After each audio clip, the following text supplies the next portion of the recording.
దేశంలో ఇంకా చాలా మంది దగ్గర ఆర్బీఐ రద్దు చేసిన 2000 నోట్ల రూపాయలు నిజంగానే ఉన్నాయా బాలన్న అంటే ఉన్నాయట. ఇప్పటి వరకు దేశం మొత్తంలో 6181 కోట్ల దాకా కొత్త 2000 నోట్లు పబ్లిక్ దగ్గరనే ఉన్నాయట.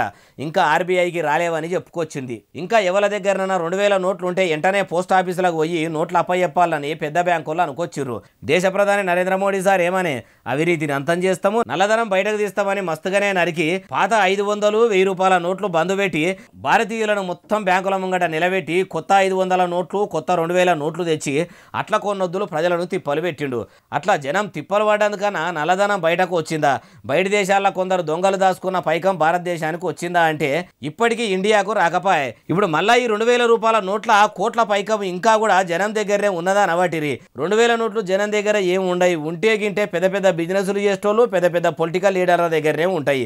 ఎవరి మీద అనుమానం ఉంటే ఎంక్వైరీలు చేస్తే ఆ 2000 నోట్ల భాగోతం మొత్తం బయటపడుతుంది. అట్లా కూడా సెంట్రల్ సర్కారు ఎందుకు ఆలోచన చేస్తలేదో అంటుర్రు ఈ ముచ్చటిన్నోళ్ళు.